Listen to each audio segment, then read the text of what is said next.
सोचो आप अमेरिका में जॉब करते हो एंड आप फैमिली से मिलने इंडिया आए हो, but then suddenly out of nowhere आपके पास एक ईमेल आती है कंपनी की तरफ से सारे कैपिटल्स लेटर में, come back as soon as possible. अगले 48 घंटे में सब कुछ छोड़ के अमेरिका आ जाओ, वरना अपनी जॉब के साथ साथ अपनी फैमिली को भी खो दोगे। इससे पहले आपको समझ पाए देन आपके पास और नोटिफिकेशन आती है सोशल मीडिया पे, जिसमें एक्टिवली जो प्लेन्स की टिकट्स है उनको ब्लॉक करा जा रहा है, ताकि जितने भी इंडियंस भारत में है इस टाइम पे वो अमेरिका ना जा सके अगले 48 घंटे में। ये स्टोरी कोई काल्पनिक नहीं है, it is very much real and ये कोई एक नहीं बल्कि ऐसे हजारों लोगों की कहानी है। Hello guys, I am Prince and आज की वीडियो में हम जानेंगे उस बॉम्ब के बारे में जो डोनाल्ड ट्रंप ने फोड़ा आउट ऑफ नोवेयर उन इंडियंस के ऊपर जिन्होंने उनका सबसे बुरे टाइम में साथ दिया था अपने वोट से। एंड हम एक बहुत ही बड़े अनकंफर्टेबल ट्रूथ के बारे में भी जानेंगे जो इंटरनेट पे कोई बात करना नहीं चाहता इसके बारे में, और कैसे इस आपदा को हम अवसर में बदल सकते हैं अगर थोड़ा दिमाग से खेला जाए तो। सो बिना देरी करे let's start the video. So well, इस कहानी की स्टार्ट होती है 1990 में, जो उस टाइम पे प्रेसिडेंट थे अमेरिका के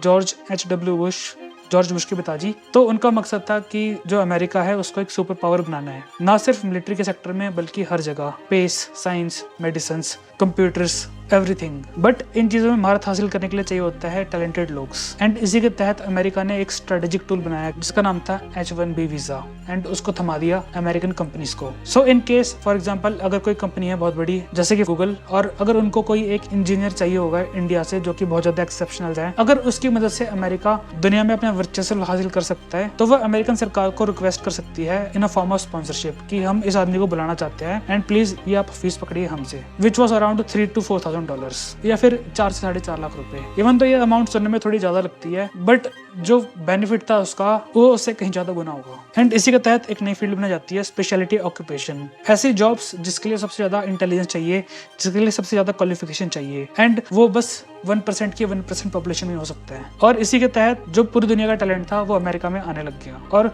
जो ये बात थी कि अमेरिका प्रवासियों का देश है वो सच साबित होने लगा कुछ साल के बाद। जो लोग पूरी दुनिया से अमेरिका में आए थे जस्ट जॉब करने के लिए, वो उन्होंने ना सिर्फ अमेरिका में जॉब करी बल्कि उनकी सक्सेस स्टोरी भी काफी अलग थी। कईयों ने अपना जो बिजनेस है वहीं पे स्टार्ट कर लिया और कहीं तो उधर ही बस गए। ना सिर्फ उन्होंने अब जॉब करी बल्कि साथ साथ कईयों ने तो अपनी कंपनी भी खड़ी करी, जिससे उन्होंने अमेरिका में और भी ज्यादा एम्प्लॉयमेंट जनरेट करा, और इसका जो फायदा था वो पूरा अमेरिका को हुआ। और अगर मैं कुछ केसेस की बात करूं तो जैसे कि सत्या नडेला, सुंदर पिचाई, इवन एडोबी जिसके प्रोडक्ट्स को मैं भी इस्तेमाल करता हूँ ये वीडियो बनाने के लिए, उनके जो सीईओ है वो भी इंडियन है। उन्होंने भी जो दिन रात की मेहनत की थी 20 साल 30 साल 40 साल वो अपनी लाइफ के दे दिए थे एक कंपनी को। एंड जो अमेरिकन इंडियंस का फ्यूचर था वो काफी ब्राइट दिख रहा था आने वाले टाइम में भी। बट बैटमैन मूवी में भी एक डायलॉग है कि one man's tool can be another man's weapon, और कुछ ऐसे होने लगा H-1B वीजा होल्डर्स के साथ। अगर मैं थोड़ा रैशनल होकर बात करूं तो जो इंडियंस और जो अमेरिकन्स थे उनमें काफी ज्यादा डिफरेंस है, and because of our culture जो हमारा वर्क नेचर है वो काफी ज्यादा अलग है अमेरिकन्स के मुकाबले। इंडियंस कम में भी ज्यादा का गुजारा कर सकते हैं, वो कंप्लेंट नहीं करते, वो वेरी हार्ड वर्किंग होते हैं, एंड जो वो अपने ओपिनियंस है वो अपने तक ही रखते हैं। इससे जो फायदा होता है वो अल्टीमेटली कंपनी को होता है, क्योंकि जो फालतू की फ्रिक्शन होती है अगर कंपनी उसकी जगह अगर अपने गोल्स पे ध्यान देगी तो जो ग्रोथ है वो एक्सपोनेंशियल होती है। बट जो ये सेम केस था वो अमेरिकन के साथ था नहीं। इवन दो सुनने में थोड़ा कड़वा लगेगा, बट जनरली जो अमेरिकन होते थे वो काफी ज्यादा डिमांडिंग होते थे, and because of their awareness तो जो डिमांड्स है जो लॉज है वो उनको इन्फोर्स भी कराते थे। इवन दो ये कोई बुरी बात है नहीं, सबको अपना वर्क लाइफ बैलेंस चाहिए होता है, बट जो इंडियंस थे वो कंप्लेंट करते थे नहीं, एंड जो यही चीज थी वो अमेरिकन कंपनीज को पसंद आने लगी। और बिकॉज अमेरिका एक कैपिटलिस्ट कंट्री है तो उनका जो गोल रहता है वो होता है कि कम लागत में ज्यादा मुनाफा। और अगर उनके पॉइंट ऑफ व्यू से सोचे तो वो साफ साफ देख पा रहे थे कि जो इंडियंस होते हैं वो ना सिर्फ सेम बल्कि दूना काम कर सकते हैं एक अमेरिकन के मुकाबले, बल्कि वो कम पैसों में भी कर सकते हैं, जो कि उनकी आंखों में विन विन था। एंड इंडियंस में एक बहुत बड़ी क्वालिटी होती है बाकियों के मुकाबले, एंड वो है लॉयल्टी की। बहुत सारे इंडियंस बजाय वो बाकियों की तरह कंपनी चेंज करे वो एक ही कंपनी के साथ जुड़े रहे सालों के सालों साल। इससे जो लॉयल्टी थी, वफादारी, वो कंपनी की तरफ ही रहती थी, एंड प्रॉफिट से भी ज्यादा कंपनीज को इस चीज से सबसे ज्यादा फायदा होता है। बट जो ये टूल जो अमेरिका सरकार ने अपनी कंपनीज को दिया था इसका मिसयूज करा जाने लगा, इंडियंस के द्वारा नहीं बल्कि उनकी कंपनीज के द्वारा। स्टार्टिंग में गोल था कि जो स्पेशल जॉब्स थी उसके लिए हमें एक टैलेंट हायर करना है ताकि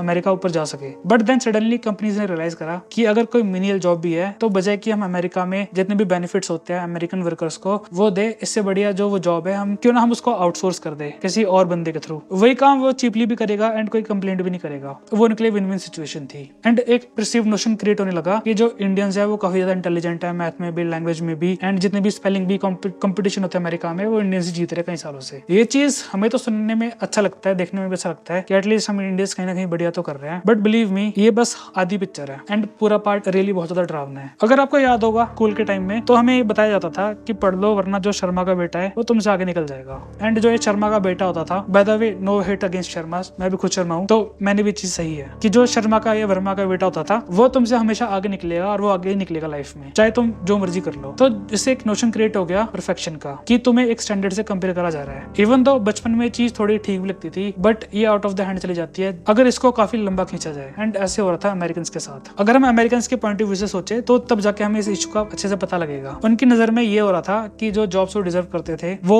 इंडियंस ले जा रहे हैं। इवन तो अगर टैलेंट भी सेम है तो जो इंडियन है वो कम पैसों पे काम करने के लिए रेडी होता है। And because of the cultural differences जो अमेरिकन है वो लेस में सेटल नहीं होने वाले। एंड जो ये नोशन था शर्मा के बेटे वाला, वो उनके ऊपर भी अप्लाई होने लगा। अमेरिका में एक धारणा बन गई अमेरिकन के बीच में कि जो इंडियंस है वो हमेशा बाय डिफॉल्ट बहुत ज्यादा इंटेलिजेंट होते हैं, उनसे कम्पीट करना बहुत ज्यादा मुश्किल है, स्टैंडर्ड्स बहुत ज्यादा हाई कर दिए। हमें सुनने में तो अच्छा लग रहा था, बट अमेरिकन की आंखों में ये बात चुभ रही थी। एंड उनको ये दिखाया जाने लगा कि Indians are inherently superior and वो तुम्हारी जॉब को खा जाएंगे, और एक टाइम ऐसा भी आएगा कि तुम्हें भी इस देश से निकाल के फेंकेंगे। और ये वाला डर साबित हुआ H1B वीजास में। रिमेंबर मैंने आपको जो बताया था कि अमेरिका पूरी दुनिया से टैलेंट लाना चाहता था, तो वेल उस पूरे 100% में से जो इंडियंस थे वो 70% थे। और बिलीव मी ऑलमोस्ट सारे के सारे अमेरिका टेम्परेरी नहीं बल्कि परमानेंट आना चाहते थे। ना सिर्फ एक सिक्योर जॉब थी बल्कि जो हेल्थ, मेडिसिनल, एजुकेशनल और जो बाकी का एनवायरमेंट था वो काफी ज्यादा बेटर था, मच बेटर अगर इंडिया से कंपेयर करा जाए। और जो वीजा था H1B, ये तो उनकी बस जर्नी थी, अल्टीमेट डेस्टिनेशन था ग्रीन कार्ड, अब परमानेंट रेजिडेंस इन अमेरिका। और इस बात ने जो इनसिक्योरिटी थी अमेरिकन के बीच में इसको और भी ज्यादा हवा देती। बट देन कुछ टाइम बाद सोशल मीडिया आता है एंड वहां से जो स्टोरीज है वो निकलनी स्टार्ट होती है, काफी ज्यादा डिस्टर्बिंग, कि एक अमेरिकन वर्कर था उसको फायर कर दिया गया, कुछ आलतू फालतू रीजंस देखे। बट असली दुख तो स्टार्ट होता है। उनको ये बताया गया कि जो आपकी जॉब है वो एक H1B वीजा होल्डर लेगा, एंड मोस्टली वो इंडियंस होते थे। और उनको बताया जाता था कि इससे पहले आप अपनी जॉब को छोड़ के जाए, आपको उन्हें ट्रेन करना पड़ेगा अपनी रिप्लेसमेंट के लिए, जो कि बहुत ही ज्यादा गंदी फीलिंग होती है रिगार्डलेस ऑफ नेशनैलिटी और रिलीजन। और जो एक गुस्से का बांध था यहाँ से टूटना स्टार्ट हो जाता है, जो फूटता है कुछ दिन बाद। इवन दो इंडियंस ने जो वहाँ पे जाके सहा होता है, जो सक्सेस के लिए उन्होंने बहुत कुछ खोया होता है, और जिन चीजों की जरूरत पड़ती है जैसे hard work, perseverance, will power, उन सबको भुला के जो उनकी सक्सेस थी उनसे उनको जज करा जाने लगा। और इसका फायदा उठाया वहाँ की राइट विंग पार्टीज ने, जिनका इतिहास बहुत ही ज्यादा खतरनाक भी है। और ये इशू राइप था पॉलिटिक्स के लिए, जो कि ये हुआ भी कुछ दिन बाद। उनके हिसाब से अमेरिकन के साथ जाती हो रही है और इंडियंस हमारी जॉब ले रहे हैं। इवन दो जो हार्डवर्क और जो परसिवरेंस चाहिए होती है उनको टोटली इग्नोर कर दिया गया। और इसी इश्यू के अराउंड जो पार्टीज है उन्होंने अपना एजेंडा चलाना स्टार्ट कर दिया और डोनाल्ड ट्रंप पे दबाव डाला कि आप कुछ ना कुछ करो इसको लेके। एंड एज यू नो जो डोनाल्ड ट्रंप है वो पॉलिटिक्स के लिए कुछ भी करने को रेडी है। जब उन्होंने देखा कि इशू सही में बहुत बड़ा हो गया है, इस इशू को रिजॉल्व कर लिया जाए तो जो उनकी पैठ है अमेरिकन पॉलिटिक्स में वो और भी ज्यादा स्ट्रांग हो जाएगी, स्पेशली व्हाइट अमेरिकन के प्रति। तो आज से कुछ दिन पहले Donald Trump out of nowhere announce करते हैं कि जो H1B वीजा की फीस थी लगभग 4 से 4.5 लाख रुपए, उसको हम बढ़ा रहे हैं 2 गुना नहीं, 3 गुना नहीं, 10 गुना भी नहीं, बल्कि कई 100 गुना। सो अब ये हो रहा था कि जिस अमेरिकन कंपनी को एक वर्कर को हायर करना था एक स्पेशल जॉब के लिए, तो उनको तो पहले देने पड़ते थे 4 से 4.5 लाख रुपए, बट अभी अमाउंट बढ़ गई थी ऑलमोस्ट 90 लाख रुपए। एंड रिमेंबर ये सिर्फ एक वर्कर की कहानी है, और जानबूझ के ये देखा गया कि इसमें इंडियंस को ही टारगेट करा जा रहा है ताकि जो कंपटीशन है उसको खत्म करा जा सके। और ये सैड स्टोरी यहाँ पे भी नहीं रुकती है। एंड जो ग्रीन कार्ड की अल्टीमेट डेस्टिनेशन थी इंडियंस के लिए, जिन्होंने अपनी लाइफ दे दी अमेरिका को, उनकी कंपनीज को, उनको वेट कराया जाने लगा। कुछ सालों के लिए नहीं बल्कि ये वेटिंग थी कई दशकों तक की। इवन किसी की वेटिंग तो 105 साल भी थी। उसको ये नहीं पता था कि उसकी जो वाइफ है, उसके जो बच्चे हैं, उनको अमेरिकन सिटीजनशिप लेगी कि नहीं। बट ये चीज बाकी कंट्रीज के वर्कर्स के साथ नहीं हो रही थी। इवन पाकिस्तान के जो वर्कर्स थे उनकी भी जो वेटिंग टाइम थी वो कुछ महीनों की थी। जो इंडियंस अमेरिका में आके बस गए थे अपनी मेहनत के बलबूते पे, उन्होंने काफी अच्छी इनकम स्टार्ट भी कर दी, जिसका नतीजा ये हुआ कि जो एवरेज इनकम थी इंडियंस की वो एक नॉर्मल अमेरिकन के मुकाबले दोगुनी थी। इवन अगर अमेरिका में कंपेयर करो तो जो इंडियन अमेरिकन है वो बहुत ज्यादा कमाते हैं, और यही एक सबसे बड़ी बर्न ऑफ कंटेंशन है।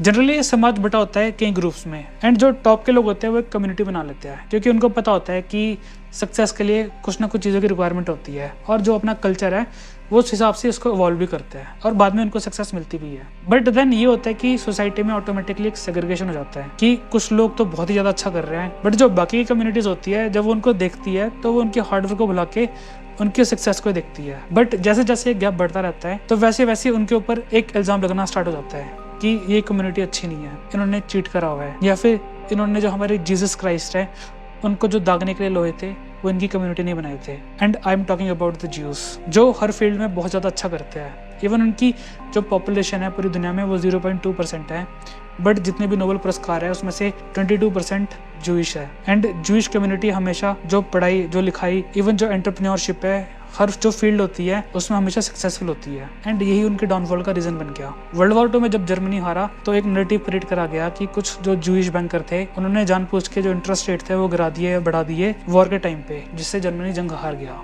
एंड जो जितनी भी हार का ठिकरा था वो उनके ऊपर फोड़ दिया। बाद में एक नैरेटिव क्रिएट करा गया जिसका अंत हुआ कंसंट्रेशन कैंप में जाके, जो कि एक हमारी मैनकाइंड के लिए एक बहुत ही बड़ा अगली फेस है, जिसके ऊपर स्टडी करना काफी ज्यादा इंपॉर्टेंट है। एंड एक रेड पिल जिसको सॉल्व करना पड़ेगा, and solve it you must, कि इंडियंस के साथ भी कुछ ऐसे ही हो रहा है। एंड जब ये खबर निकल कर आई थी कि जो उनकी फीस है वो बढ़ाई जा रही है, इवन तो ये उनके लिए था जो न्यू एप्लीकेंट्स हैं, ना कि जो पुराने थे।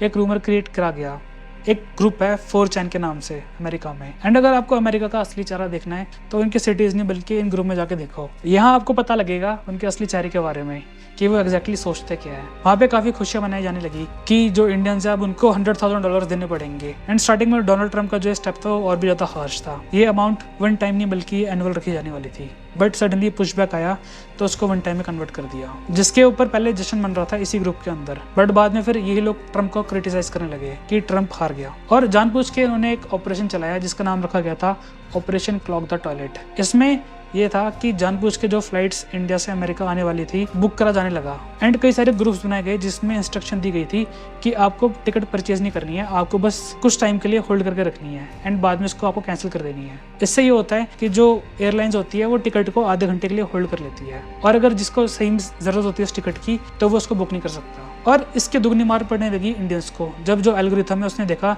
कि सडनली जो टिकट है इनकी डिमांड ज़्यादा बढ़ गई है तो प्राइस भी ऑटोमेटिकली बढ़ा दो। और बाकायदा ये मैसेज सेंड करे जा रहे थे उस ग्रुप में कि इससे पहले इंडियंस को पता लगे फटाफट जो टिकट है उसको बुक कर लो एंड उनको इंडिया में ही रहने दो, इस जॉब्स को तो हम ही लेके जाएंगे। एंड जो ये ऑपरेशन का नाम था क्लॉग द टॉयलेट, इसमें जो टॉयलेट वर्ड था वो इंडियंस के लिए इस्तेमाल करा गया था एज अ डेरोगेटरी। जो ये साइकिल है, एक कम्युनिटी का उठना, देन उसका फॉल होना, देन अनदर कम्युनिटी का उठना, उसका फॉल होना, it is bound to happen. And ये चलता आया हुआ है और ये आने वाले टाइम में होता भी रहेगा। इवन दो गवर्नमेंट जितनी मर्जी पॉलिसीज बना ले अमेरिका की, जो ये एक basic part of human nature है ग्रुपिज्म का, इससे बचना बहुत ज़्यादा मुश्किल है, ऑलमोस्ट नामुमकिन। और आप देखना कि आने वाले कुछ महीने नहीं तो कुछ सालों में ये होगा कि जो अटैक्स है, वायलेंट अटैक्स इंडियंस के ऊपर, इनकी जो संख्या है वो और ज़्यादा बढ़नी स्टार्ट हो जाएगी। इसमें चाह के भी हम कुछ नहीं कर सकते। एंड देन सडनली कोई दूसरी कंट्री इसी का फायदा उठाएगी। But all is not lost. अगर आपको याद होगा, हमने स्कूल में एक जब प्रिपरेशन करते थे लेक्चर्स की तो एक बड़ा अच्छा टॉपिक होता था ब्रेन ड्रेन का, कि कई सारे जो टैलेंट्स हैं इंडिया में से निकल के वो अमेरिका जा रहे हैं, इवन दो पढ़ाई वो इंडिया में कर रहे हैं। बट एक ट्रेंड स्टार्ट हो चुका है जिसका नाम है